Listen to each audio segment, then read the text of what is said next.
Hey Zwifters, I'm Simon Schofield and this is the Zwiftcast. Welcome to this special episode. Back in January, Zwift appointed its first Chief Product Officer, YuChiang Cheng, known to all as YC. His brief was wide. I won't read the long list out again, but essentially, if you're a Zwifter, you are going to be affected by YC's vision and decisions. And with John Mayfield, the game's creator, now in a research and development role, then the appointment of YC took on, if it was possible, even greater significance for the experience of Zwifters. The company's CEO described YC's appointment as critically important, and it's tough to disagree with that. So, like a rat up a drainpipe, I pinged in an interview request. Yes, but not yet, came the response. Let the guy get his feet under the table. Well, that seemed reasonable enough, and it was probably pointless quizzing YC on granular detail until he'd had a chance to have a look under the hood. Almost 6 months on then, I got the chance for the sit-down with YC. Full disclosure, I submitted a list of questions in advance, and long-term listeners will know that I've no issue with this approach. The purpose of the interview, after all, is to find out what YC thinks, what he's got planned, and get a sense of the direction he wants to take. The purpose is not to catch him out with some gotcha-style interview. YC asked me to pare down the question list a bit, it was extremely long if I'm honest, to make best use of the time, and as a result we agreed to lose a few questions about his own background to give us more time to focus on Zwift. So, here we go. Hope you enjoy listening to our conversation, and we'll be back soon with the Zwiftcast in its usual format. Right on! Well, hello, YC, and thanks very much for giving your time to talk to me and through me, the Zwift community. Welcome to the Zwiftcast. Yeah, absolutely. Pleasure to speak with you. Listen, I want to start by kind of digging just a little bit into your background, but let's kick off in the right here and the right now. I'm sure Zwifters would be fascinated to know, what was your last decision in your last meeting? I actually tried not to make too many decisions and let the team guide me. So, I just did a whole bunch of listening on, how we want to work on, improving the onboarding process of our consumers. So it was very educational for me. Let the others decide. Yeah, good strategy. That give Zwifters your kind of 60-second career resume. Who are you? Where have you come from? Well, I'm like to think that, looking back, and this is obviously hindsight, my career has never really been fully planned out, and I never thought of my life that way. So, in retrospect, really, I'm an entrepreneur. I like to invent things. I like to build things, and what I found in my career is that I really meet in the intersection between the physical world and the digital world, and there's just so much opportunity in building digital things. So, I was my own founder and entrepreneur for an online golf company that I made called World Golf Tour, which is a massively multiplayer game. And before that, I was working and launching digital properties, games, and websites for MGM Mirage, Virgin Games, World Poker Tour, B-Sky-B, for Skybet. But more recently, I was the president of Topgolf Media, where I was building the experience and the intersection and the technology for a golf driving range, entertainment facility, and all the digital properties with apps, games, and so forth. So just pretty diverse background around building teams, building products, everything from small companies that I start myself in my own loft in San Francisco to 22,000 people at Topgolf. Wow. I mean, certainly your resume does speak to this intersection, as you say, between the physical and the digital. You definitely, if you may permit me to say, sound like you're the right man for the job at Zwift. How did the opportunity at Zwift come about, YC? Sure. So, the pandemic took a toll at Topgolf, and we went through a cycle where we furloughed or laid off close to 15,000 people in the duration about 30 days. And we had to rebuild the company and recapitalize it. And we were able to get it to a really great place and hire back the majority of the people. But through that process, we knew we needed more capital. And we worked to get acquired by Callaway, which is a public golf company. They're large and access to capital. And in that transaction, I took the opportunity to make a change and to join, something that I felt would be more entrepreneurial. I wanted to get back to my roots of being more startup and hands-on with product and technology. And I didn't actually know where I was going to land. I just knew that, a large public company for me was not the right place. And it was sad because I left a great team and people that I've been friends with and founded the company with, that we've been through hell and back. And so, just in life, you have to make some choices. And I knew what was in my blood was to build, and I wanted to get back to building. And, I left Top Golf, and, very, very quickly and very fortuitously, a common contact of mine and Eric Min reached out to me, said there was a great opportunity, and the rest is history. Well, thanks for the kind of quick tour around your life so far. We'll kind of leave that section of the conversation there, really, except for just one final question. Do you ride a bike? I do. I grew up riding bikes, but I grew up in Boulder, Colorado, where you're just completely engrossed in cycling and fitness and triathletes. Some of my best friends and my neighbors and everybody they're all cyclists and triathletes. And, but I actually took more towards the dirt than I did for the tarmac. So, I spent majority of my childhood riding on mountain bikes and single tracks. And, today that's where I do the majority of my outdoor riding. But it has quickly been, supplanted by, indoor riding and riding Zwift, which I find a lot more sustainable, actually. Especially, I'm not getting any younger, so crashing and getting road rash is just not very fun. Yeah, none of us are getting any younger, I see.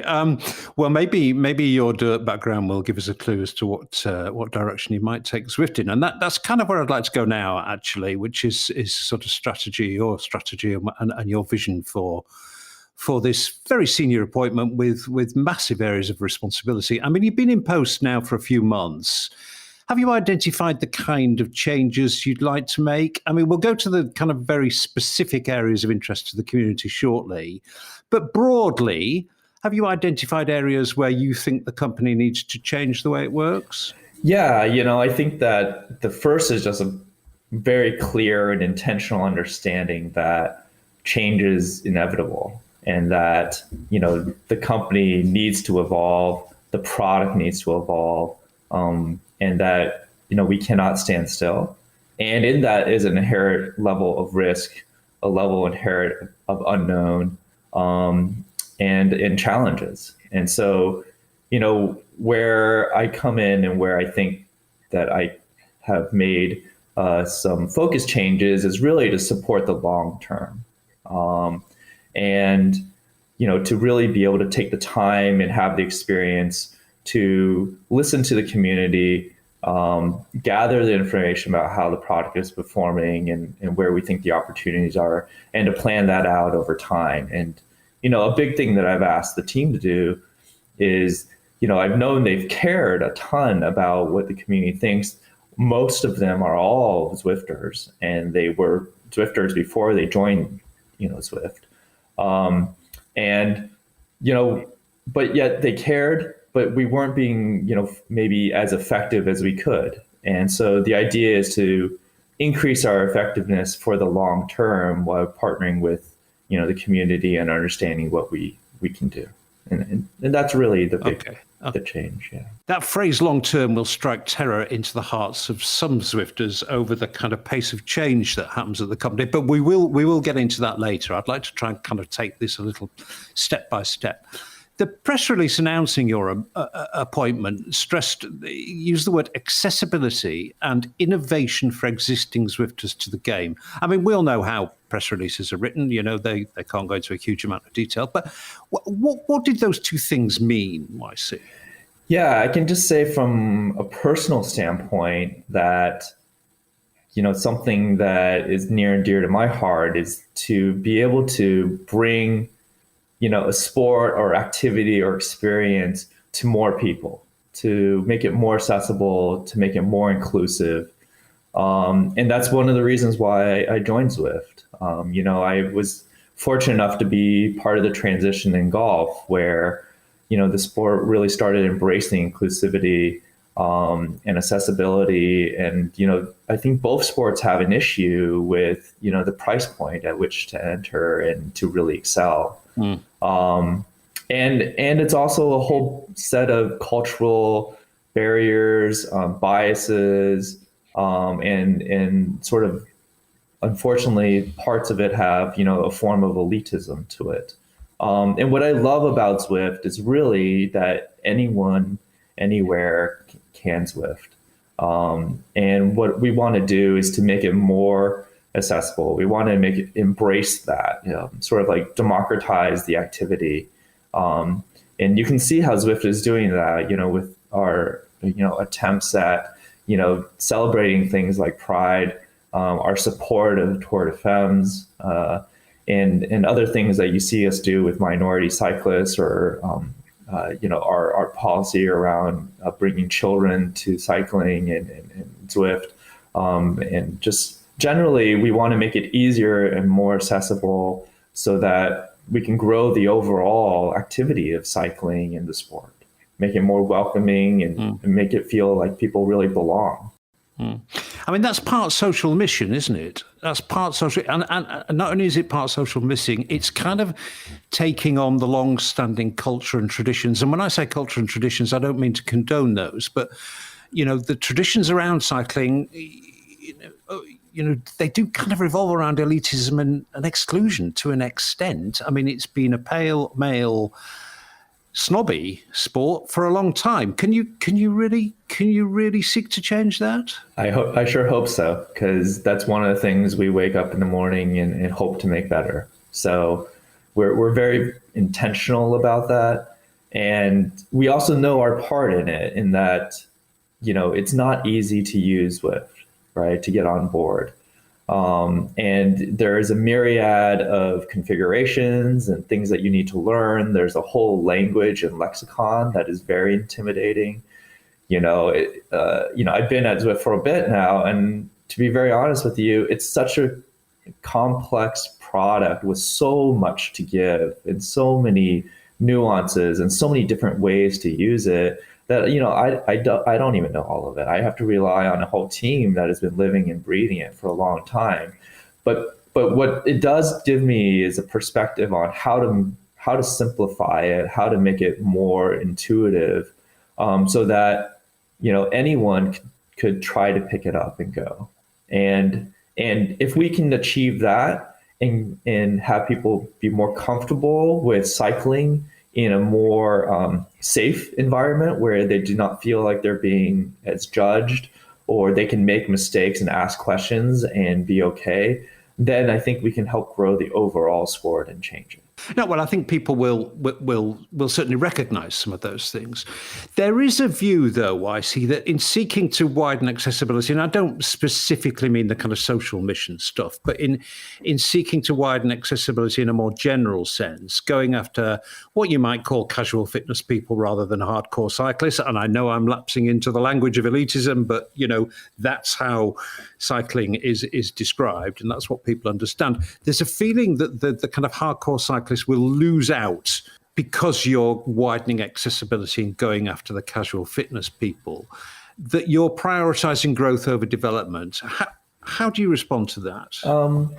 Well, I guess I push back a bit and say that, I don't believe that there really is a dichotomy between, what we would call casual and hardcore. I don't think that's really the trade-off that we're trying to make.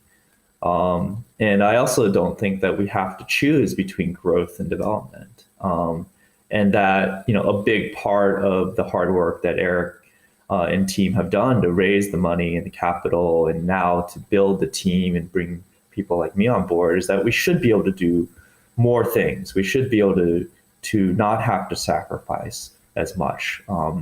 Yes, we still have choices and we need to prioritize, but we should be able to satisfy, more than one thing. And why I say that it's not really a question between casual and hardcore is that, we are very clear in that we're focused on the cyclist. And that, if you're cycling for preparing for a race or a crit, or if you're cycling because you're trying to just have your own personal goal of improving your FTP or getting healthier, but yet very intentional and direct, you can be very hardcore for both of those motivations. And for us, it's about trying to support the diversity of motivations and things that people are trying to get out of Zwift, and to support them in that. And it doesn't always have to be, racing outdoors. There are a lot of people on the Zwift team who used to race and quote unquote be performance oriented.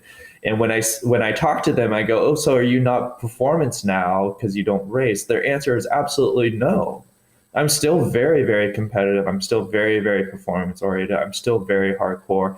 I just care more about, my fitness and my general wellness, but I'm still very, very motivated. And so that's, what we're trying to satisfy, and what we're trying to support is that a lot of people have different motivations for using Zwift, and we want to support them, and we want to be better at them. We want to be intentional with it, and we want to make the best product we can. In other words, you're trying to keep everybody happy, and obviously that's a very noble ambition. Moving on to slightly more specific areas, the last couple of updates have included what I would call crowd pleasers, the return to home button and kind of green ticks for badge hunters. Now, in some cases, and there are others, these have been requested by the community for literally years and years, but until now never delivered. And they've coincided with your arrival. Is that coincidence, YC, or did you come in and say, we have to have a return to home button, it's what the people want? Well, I think this chapter really started when Eric kicked off the change in the company to be more product-led. And I'm really just a logical consequence of that. And you hopefully will see, and hopefully you can see in our interactions in the forums, how we reach out to the community more, that we are truly embracing being product-led. And being product-led means focusing on trying to deliver the best experience. And these are features that are not only being asked for and that we're being responsive to, but it really is a look inside ourselves to say, these are things that we should do, outside pressure or not. This is the right thing for the product. This is the right thing for the audience. And we're really being very focused on, what the Zwifter needs are, listening to the feedback, but even more so, we're trying to be very intentional about having a collaborative conversation with our members, because the success that we've had so far is largely built because of how our members have moved the platform forward, have moved the experience forward. You can just see all the great examples, including Zwift Insider and your podcast here, as well as all the different racing leagues and clubs and all the things that sprung up. A lot of Zwift's success is because of how the community has embraced it and helped us move it forward. And we believe that our product focus should be built with this community. And that's what the change that I like to talk about is. And with that, you will see more and more, I guess, crowd pleasers, because we just think it's also the right thing to do. Yeah, they'll be very welcome words, YC, very welcome words to many in the community. Slight switch of topic. Zwift is built on a proprietary games engine, as we know, that's now several years old. It does a fine job. But time never stands still. If you stand still in tech, you're dead. All those cliches. Does Zwift need a new games engine? The community might call it Zwift 2.0. Does it need it? Will we get it? Are you working on it? Is it a priority for you? Well, I can say that we invest in the game engine quite a bit. And I know the community is very fond of John Mayfield, and so am I. And, that's where he is spending a decent amount of time. All I can say is that there are many, many successful games out there that have their own proprietary game engine. Right. There's reasons for making those technical choices one way or the other. And we do evaluate it, but from where I have a view, there's still a lot to be done with what we have, and we can do it better. We can execute it better. There are clearly, obviously, different parts of the game engine. And so I think you can see, the increase in quality and the beauty and the fantastic job that Tony and Michael Wade and their team did with McCurry and Umezi. There's still a lot more to be done there in future, and hopefully you will appreciate it, enjoy it. But there's also, just the core about how do you keep cyclists, on the right route without flying into the air, right? That's something that happens, and we're not proud of it, but we also know we can improve it. And there's other things that we can do the engine, and we are investing in it, and we're building on it, and we're making it more scalable, more maintainable, and more stable. Okay. What I'm hearing there, YC, is that John, in his research and development role, which nobody outside of the company really knows what that is working on a new games engine. Can you give me a confirm or a deny on that? No, all I can say is that he's improving it. Okay. Well, I think we've explored that topic. One thing Zwifters might find concerning is that the golf game that you were involved in was, of course, free to play, but there were a number of ways of improving performance by spending money on things like better golf clubs. Paying for performance improvements has always been ruled out by Zwift as a kind of article of faith almost. Will that always remain the case? Yeah, absolutely. I think that, we've had this pricing structure. Our business model has not changed, and I don't think we have any intention to. We believe that Zwift ultimately is a platform that rewards, effort. And I see that continuing. Yep. Okay. Well, that's a very definitive answer. Zwift running has not, I don't think, and the runners will hate me for saying this, but it's not been a conspicuous success. Do you see Zwift's future as multi-sport? I mean, rowing, as we know, is long mooted, even golf, who knows? Or should you do one thing, cycling, and do that really well? Where do you stand there? Well, we're really clear right now in the interim that our focus is cycling. And that's what we're focused on. That's where we're devoting our resources. That's us being, more focused and not trying to be everything for everybody. At least for the foreseeable time period, it's definitely going to be cycling, and that's where we'll be. Yeah, well, that's very clear as well. Hardware, as we know, huge priority for the company, sucking up an absolute shed load of resource, very expensive to develop these things. Why is it so critical? Sure. Well, I think I first want to just maybe clarify that, yes, hardware is expensive. It is a new endeavor. But we're a much larger company now. So in terms of percentage of resource, I wouldn't say it's really a shed load. But the main reason we're doing it is a lot of it has to do with this accessibility of Zwift, that it is just very, very hard to onboard people into too much friction. It's way too much friction. It's one of the hardest things I've ever worked with, quite frankly. The disparate number of platforms and connections and software versions and PCs, phones, Apple TVs, all of it. It's just very, very hard. It's so much friction. And the only way we're going to get it better is to not only work with our third-party partners who we are completely committed to. We do not envision a world where we do not have them as our partners and be close with them and work together. But we're not learning enough. We did not understand the pain and solving the problems for new Zwifters and existing Zwifters and all the connection problems and all the hardware issues and things. So this is our best way of improving the experience, learning, and I think it's going to be positive for everybody.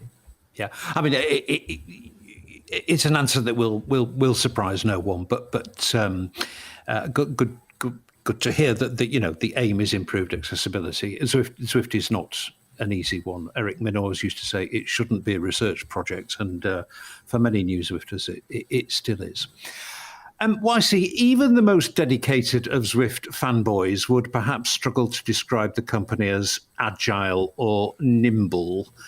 Do you recognize that characterization, and is it something you feel the need to address? Well, I guess what I question is nimble really the goal? Is Apple nimble, but yet they deliver excellent experiences in a regular, good pace? So I think overall, everyone, including myself, internal at Zwift HQ and our communities, we want more output of amazing features, but we want them to land and we want them to work better.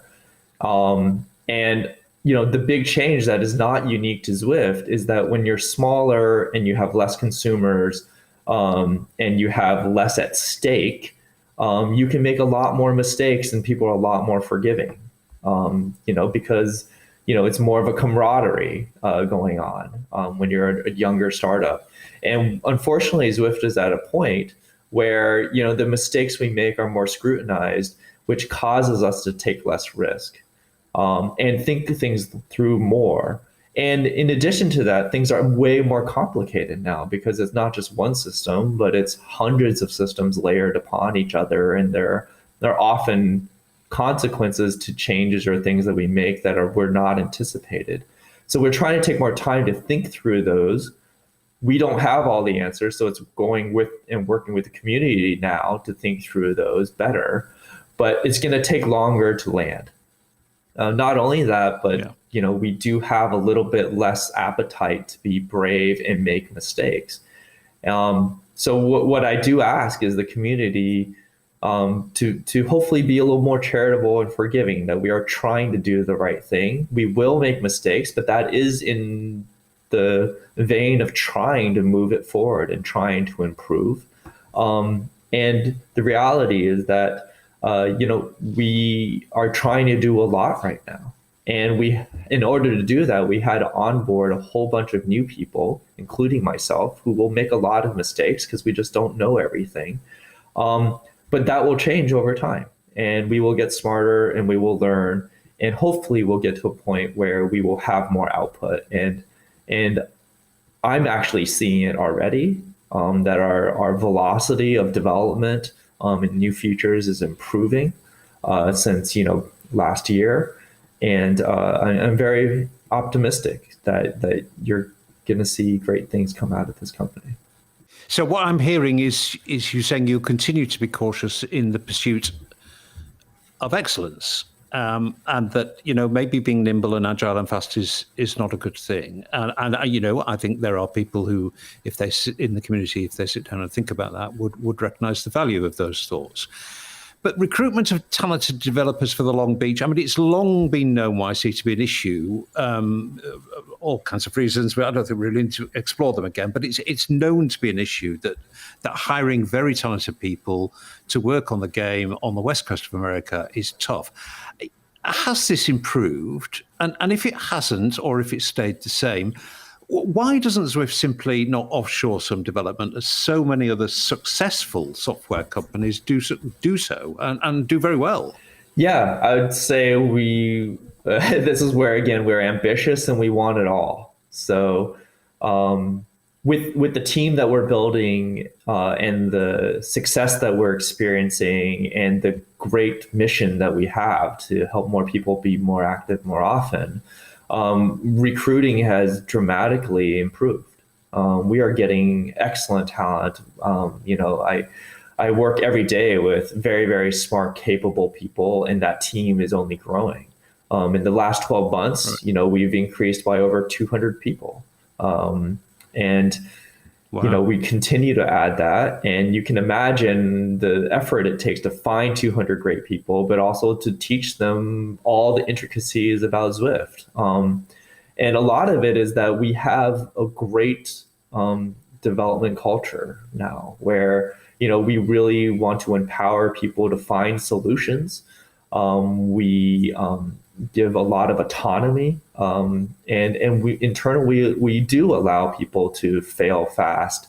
Our goal is to just make sure that doesn't come out into production, but to fail fast, learn, iterate on things, so that we can innovate. And we've also broadened our ability to have people work remotely, and so we're recruiting from all over the world. And we're also working with some of the best outsourced consulting, agencies that are very famous in gaming. And we're building up that pipeline and those capabilities so we can flex more. So, a lot of this is building the processes and teams that don't result in features right now, but will result in, a sustainable pipeline to deliver quality in the future. Well, again, there's some very exciting things in there. And again, what I'm hearing is that the answer to the question is that, yes, that situation has very significantly improved. And again, I think that will be very welcomed by the community. Tricky question, YC. You don't have to answer it if you don't want to. But John Mayfield, beloved by Zwifters because he made the game, and he executed his vision, and he gave us something that we never had before, that hundreds of thousands of people enjoy greatly.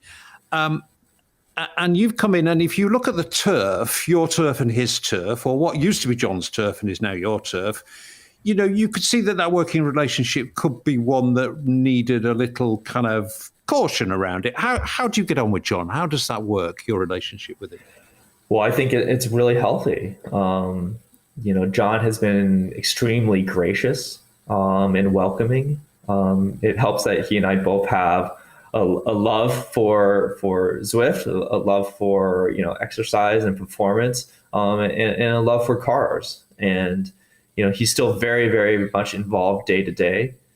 He and I talk very regularly, and I really view him as the product Sherpa or the Yoda, where I can talk and understand and get context, and for a lot of the choices and smart things that he's done, and I really just view us as being complementary to each other. I will never know Zwift as well, and I will never have it in my blood as well as he does. And he has still the founder's magic to be able to make changes and do things and understand things and get people to do things because he is the founder. And I really, really respect that. And we will continue to work together and be able to leverage, our different abilities and our different skills to make Zwift better. Okay, good to hear you talk about that. I'm sure people are interested.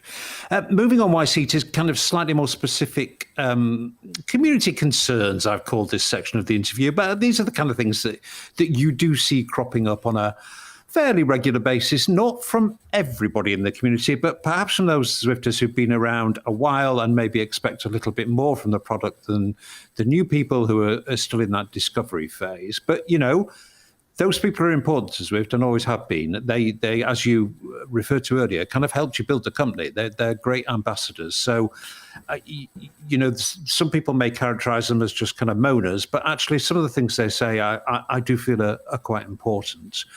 And this section of the interview will perhaps cover some of their observations, shall we say. We've seen a number of kind of big projects announced, things like club functionality, a method of combating sandbagging in racing. I know sandbagging was a problem in the golf game that you were so closely involved with as well.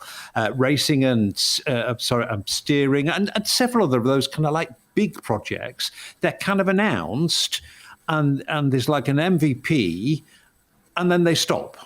They just seem to grind to a halt or proceed at a glacial pace. Now, I know the pandemic has a role to play in this, but is the point that those Zwifters make that these things are announced and then stop, is that a fair point, and will it change?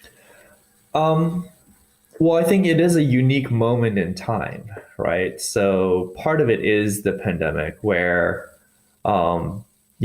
we had to shift resources very dramatically to keeping the servers up, to enable the whole entire Watopian workforce to work from home, and all that it takes for a modern technology company where, security and access and files and all those things, they take effort in getting used to that. And just the large number of people who are on the platform. And because of our visibility, we are a target for security and privacy.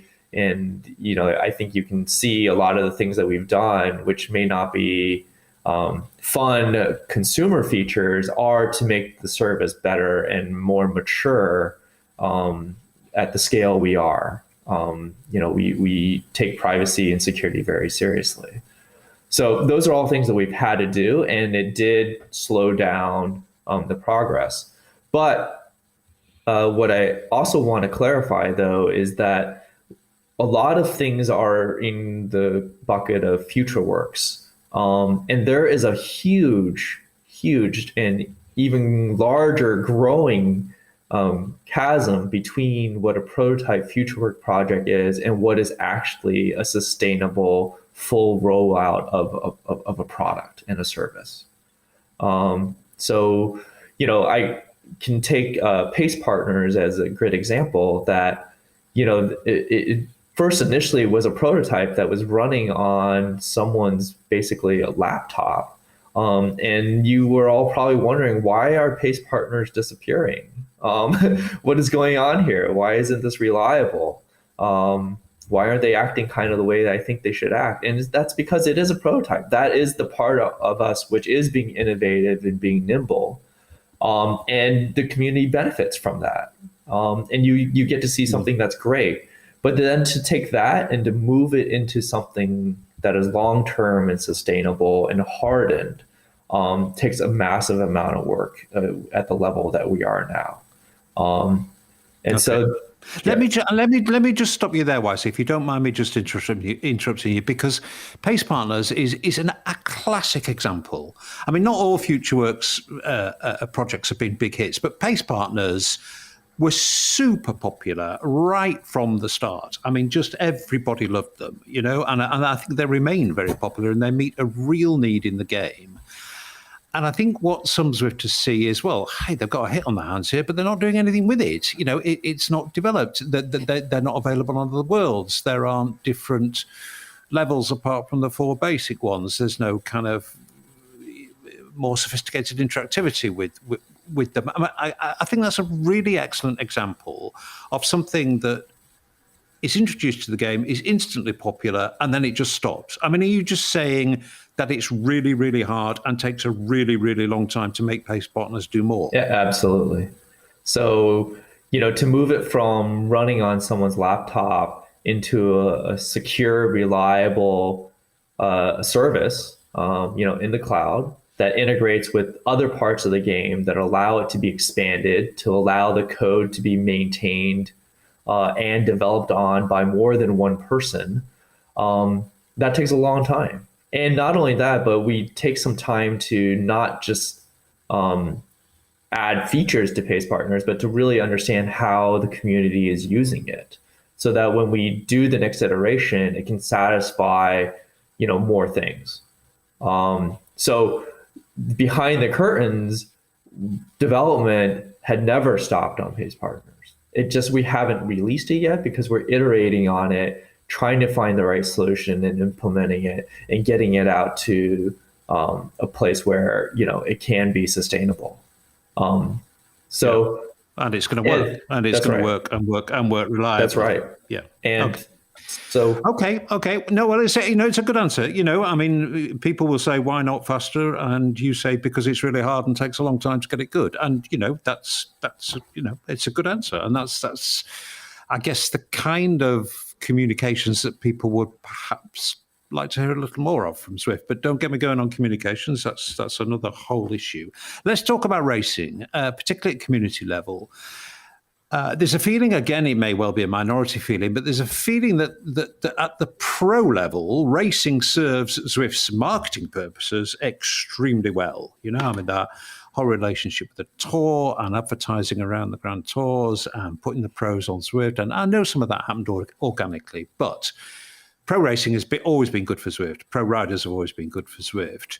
And pro riders and pro racing seems to get looked after a little bit better than community level racing. And by that, I mean things like the tools and the features and functions that will greatly enhance the community racing experience just seem not to be prioritized by the company. Again, is that a fair point? Or are you just going to say to me, look, these things take a long time? Well, I don't think it's just as simple. These things take a long time. I think that we do prioritize and we do understand it's very important that not only at the top end pro racing is important, but the community competition is very important. And we fully understand that fair and transparent competition is of the utmost importance. I think this is also a situation, though, where prior to my sort of nudging of the company, that a lot of the racing and competition and fairness things were very short-term focused. Just trying to, I like to sometimes say, play whack-a-mole. This thing happened, this loud thing happened in a race or this or that, and we just try to throw some resource at it and fix it temporarily or for that one case or whatever. And so what I can say is that we've taken a different approach now with competition and building the system where we're thinking more long-term and ultimately trying to solve the problem systemically.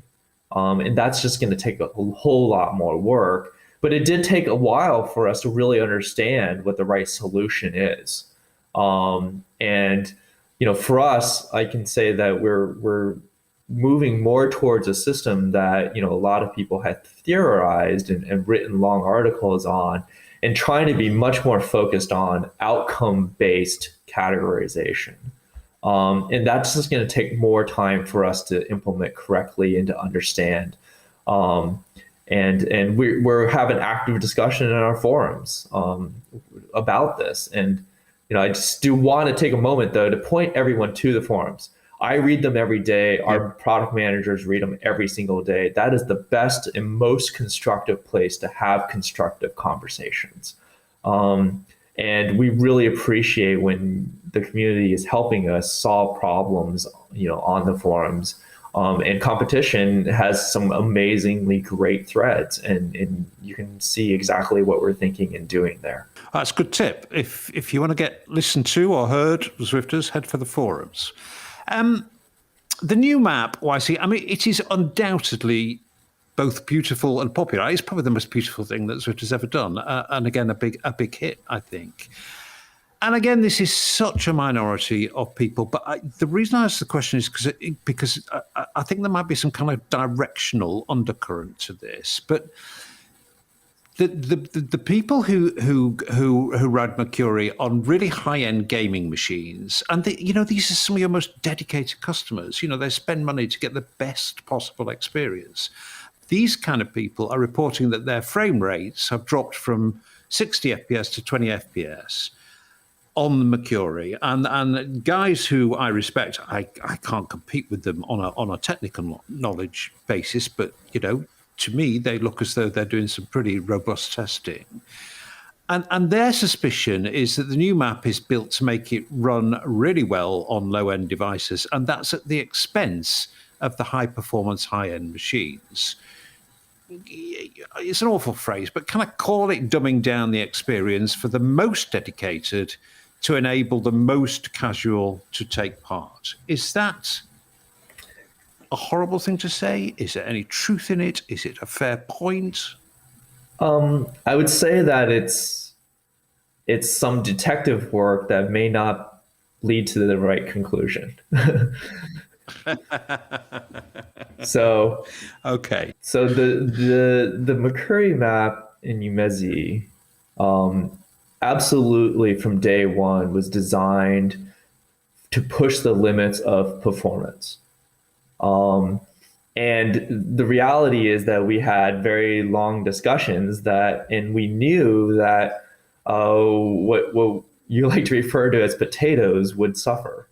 And that's the reality is if you are on a lesser type of machine, it will not look as beautiful. And your frame rate will not be the best on Umezi. But we were very, very careful and intentional to make sure that it did work. Because we do care about accessibility, and no matter how much money you have or what your setup is, we want you to be able to Zwift. But yeah, so why are the most dedicated Zwifters who spend the most money to get the best experience? Why are they experiencing lower frame rates than they get on other worlds? Well, I can only speak right now towards Umezi, and that most high-end machines are not having frame rate issues. So we have a bevy of them. We test them. We comb with forums to see like what's working, what's not. We have some diagnostics to understand frame rate performance and what that looks like.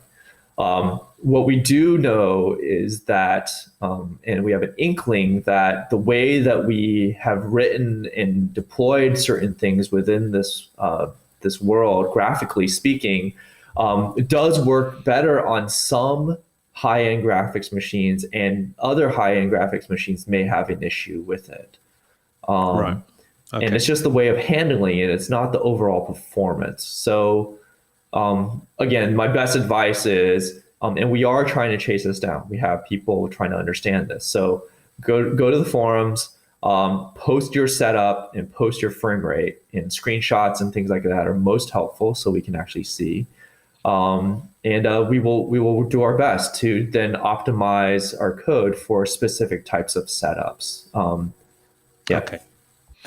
So this is a bug, not a consequence of some sinister strategy. Oh, it's definitely not a sinister strategy at all. And there's actually no one in Zwift that is sitting around trying to be sinister. We are actually very well intentioned. But I think this is just a offshoot consequence of the difference in how graphics cards process. So yes, that's technical. Okay, we're in danger of disappearing down a rabbit hole here. But we did explore it very, very thoroughly, which I know some people will be grateful for. There have been some hints recently, the changes to steering, for instance, that Zwift may be considering locking down certain features to its own hardware. And now many veteran Zwifters would find a retreat into kind of less openness a very bitter pill to swallow. And whilst you can understand the business reasons for such a decision, it would be horribly unpopular. Where is Zwift going to take a stance on this? And I know we're talking about the future, and we're talking about a world where Zwift hardware will be available. But do you ever see a position where you would lock down certain features only to Zwift hardware? Well, I can say we have no intention to move away from being a platform where people can develop on, and we want to support our third-party partners very much so. And we also believe that there should be some parity of the capabilities, and that regardless if you're using our hardware or someone else's hardware, you should have the same accessibility to performance within a race or performance on Zwift. So that is a principle that we will stick with. I think what you're seeing though is that we are having a deep struggle with supporting all sorts of different custom configurations and protocols. And we need to raise the bar on that a bit and do some standardization because we cannot keep up at all. It's impossible. I can hire another 100 people and we will not get the quality of experience across 1,000 different devices with 1,000 different protocols. It's impossible. Yeah. Yeah. I mean, that's presumably why you've dropped support for some trainers, a bit like Windows no longer supports, Windows XP. Exactly. And so, our goal is to, ask more of our partners, right? So, I guess in some case, we ask for a small fee, but it's really a fee of making sure that there's commitment to what is being done.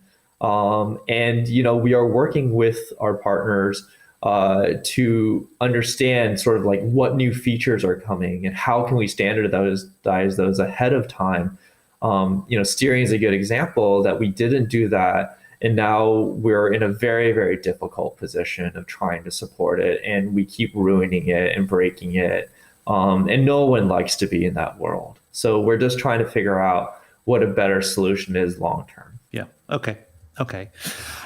Couple of questions which not on our agreed list of topics, but they sort of refer back to things we've talked to. So I hope you don't react too badly or think I'm trying to pull a fast one. And if you think I am, you can tell me. But hardware-wise, is it on track? I mean, when are we going to see some? Well, I can say it's on track in my world. So, but in terms of the timing, yeah, we're not ready to speak about it. Okay. All right. Well, I don't think you're going to tell me any more on that. What's one thing that's surprised you? Two things. One that surprised you on the upside and one that surprised you on the downside since you joined Zwift. Yeah, I think we did speak to this quite a bit, but I've worked on very many games, very complicated games with hundreds of millions of people playing on them. My last World Golf Tour, was a game that had technical debt and was developed over, 12 years. But what surprised me is just the level of complexity of what Zwift is trying to support. Right. And just the number of platforms and devices and configurations is more than any game that I think exists out there. It is a level of complexity that no one has actually dealt with before. So a lot of it is learning and a lot of it is breaking new ground and innovating. And that's what makes it exciting. These are new challenges that really no other game or service or any fitness thing has ever had to deal with. And so that is both thrilling, but also a lot of hard work.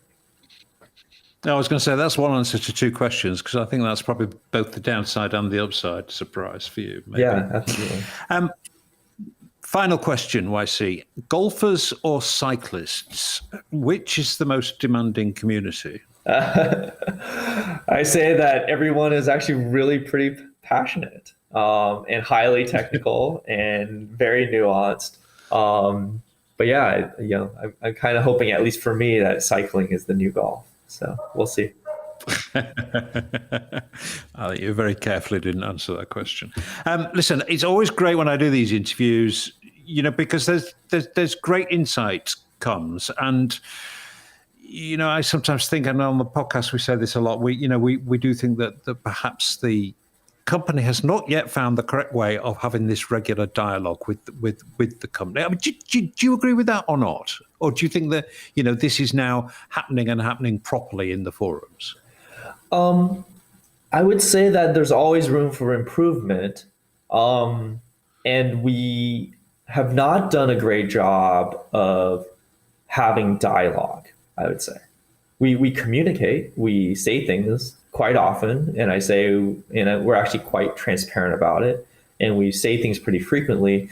And our community says things frequently all the time, but I don't think it's always been a back and forth dialogue. And that's what we're trying to change, and that's what we're trying to get better. And we've had it across many different platforms, everything from, Reddit to Twitter, to Facebook, to forums, to email, to whatever. Yeah. And so we're really trying to do a concerted effort to make the forums the place where we have a two-way conversation, because it's really allows it to not only be bi-directional, but allows other people to participate too. And that's where, we're going to put a lot more effort into. And what we ask is that, we do make mistakes and we do deserve to get, blasted sometimes, but we would really love the forums to be a positive, constructive place. And that's part of our mission, is to make cycling more welcoming and open. And so all I ask is people to be more charitable, to be kind. There's enough strife in this world, and Zwift it should be a safe place. It should be a fun place. And that's where we want to have that community and that dialogue. Yeah. Well, I think it's a fair point. Just kind of endless railing is non-constructive. But to ask a question and then have, as you say, a bi-directional conversation with someone at Zwift who can explain some of the background or the insight or the stuff that we don't know because we don't see, I do think that is the way forward to talk to what remains an incredibly passionate user base. You cannot underestimate the passion of these people. I think it's this connection between adrenaline and a keyboard. It's never been a particularly healthy one. But as you say, the forums is perhaps the place to have those, and I'm sure people will perhaps watch those with a great deal more interest. We're coming to the end of our time, and I don't want to take up any more than we agreed. Thank you very much indeed. I think people, particularly the most dedicated to Zwifters, who I think are probably the kind of people who mainly listen to the Zwiftcast, will have found this absolutely fascinating. Thanks very much indeed for your time, YC, and I hope we can talk again. Absolutely. Thank you, Simon, and thank you all to the community for being passionate about Zwift. Really, really appreciate it. So that was YC in what I think is his first ever interview in his new job at Zwift, anywhere, as far as I can work out. But if I'm wrong, please let me know. Lots and lots to digest there. Zwiftcast listeners is a very good place to talk about it. Lots of very sensible people making moderate and reasoned and thought through comments there. Always a good place to have a civilized discussion. And I'll be back with the other two reprobates in a couple of weeks' time. No doubt we'll dissect some of what YC had to say and, of course, catch up with all the other latest developments on Zwift. Thanks very much indeed for listening. I gave the rules of engagement for that interview at the start, but I should just say what I always say, which is that Zwift supports the podcast, but does not dictate or influence the content. That's down to us. Thanks for listening. See you soon. Bye. Right on.